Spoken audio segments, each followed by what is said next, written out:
You don't see the B-2 Spirit coming. This isn't just a bomber, it's a flying paradox, designed during the Cold War, still haunting modern battle planners in 2026. You don't spot the B-2 Spirit. You realize it was there after something important stops existing. That's the difference. While other bombers announce themselves like a marching band, the B-2 shows up like a bad decision made at 3 a.m. Silent, irreversible, and very expensive. Let's get one thing straight right away. The B-2 is old. First flew in the Cold War. And yet in 2026, it's still the aircraft enemies design nightmares around. That's not nostalgia. That's dominance. The B-2 doesn't defeat air defenses. It embarrasses them. Radar operators aren't tracking it. They're guessing. The jet's shape, materials, and heat management turn billion-dollar radar networks into fancy weather apps. And if you think stealth is just about being invisible, oh, we're just warming up. Because stealth is only step one. The B-2 pairs invisibility with precision violence. It can drop GPS-guided bombs through windows, bunkers, or leadership meetings that were supposed to be secure. But here's the terrifying part. It doesn't need many passes, which leads perfectly into Payload. This flying manta ray carries over 40,000 pounds of precision ordnance. That's not a bomber. That's a strategic delete key. Nuclear? Yes. Conventional? Absolutely. Flexible? Completely. And flexibility is where things get uncomfortable for adversaries, because the B-2 can strike anywhere on Earth from U.S. soil. No forward bases, no warning buildup, no, we saw it coming. It launches, refuels mid-air, hits the target, and goes home like it just ran errands. And if you're wondering how pilots survive that, the cockpit is part jet, part submarine, part endurance sport. 2 pilots, missions over 40 hours, power naps, autopilot assists, and enough redundancy to keep the jet flying even if systems start having a bad day. But here's the kicker. The jet itself almost never has a bad day. Which brings us to reliability. The B-2 isn't flashy because it doesn't need to be.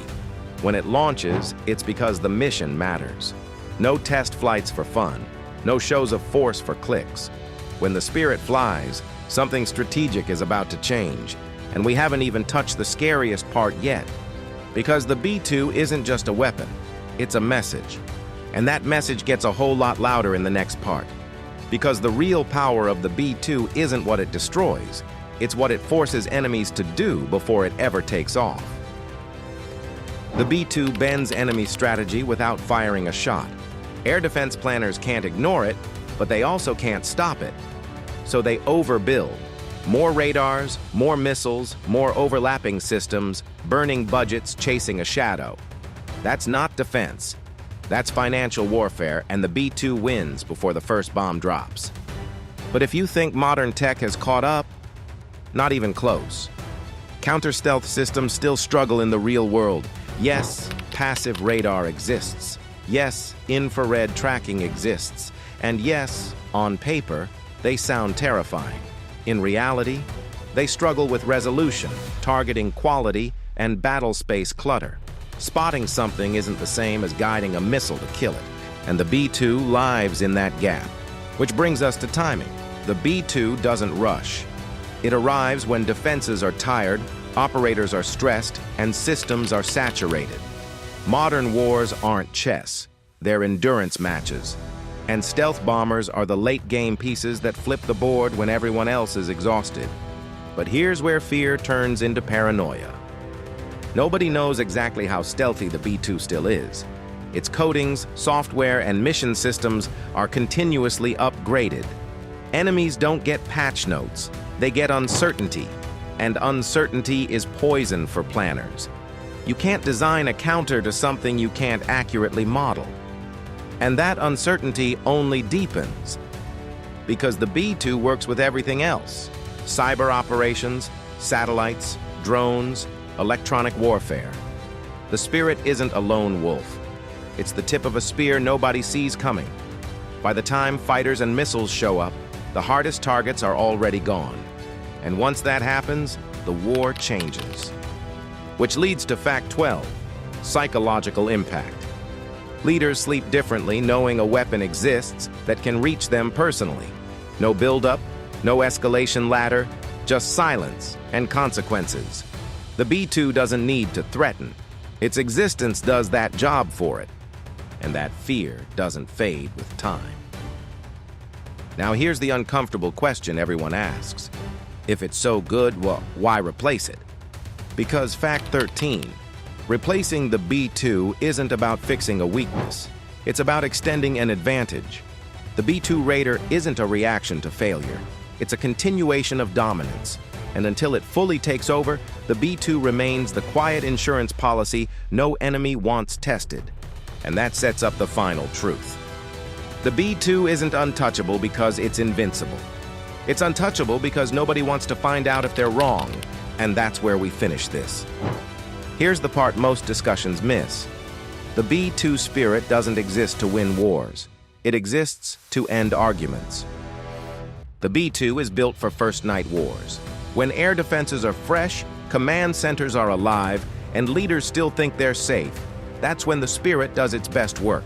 It doesn't wait for air superiority. It creates it. And once that opening punch lands, everything else becomes easier. But that's only half the equation.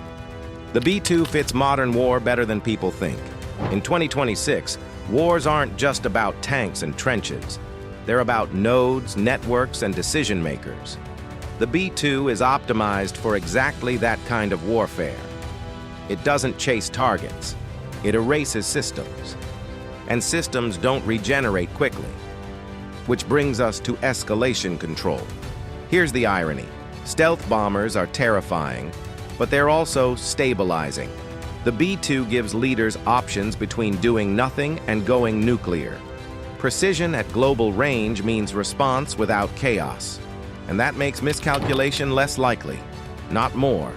But rivals still hate it. Near-peer adversaries can't neutralize it without gambling big. To stop a B-2, you'd need perfect detection, perfect tracking, perfect timing, and a flawless interceptor chain under combat conditions. That's not defense, that's wishful thinking. And militaries don't like building strategies on hope. So instead, they adapt their behavior, which leads to deterrence by uncertainty. The most dangerous question for any adversary isn't, can we stop it? It's, what else don't we know? The B-2 thrives in that space.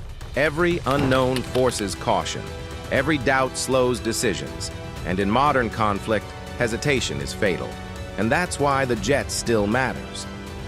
Age hasn't dulled it, it's refined it. Decades of upgrades, real-world missions, and operational lessons have turned the B-2 into something sharper, quieter, and more lethal than its original designers imagined. It's not surviving despite time, it's benefiting from it. And that legacy carries weight. Which brings us to the final deal, the one that ties everything together. The B-2 is feared because it removes choice. No warning window, no safe rear area, no guaranteed sanctuary. Just the knowledge that if the decision is made, the response will arrive. Unseen, unavoidable, and precise. That's why in 2026, the B-2 spirit is still untouchable. Not because it can't be challenged, but because challenging it is a risk no serious adversary wants to take. If this breakdown sharpened your perspective, hit like, subscribe, and drop a comment. Do stealth bombers still rule the skies, or are drones the future? Because the next evolution of air power is already taking shape, and it's quieter than you think.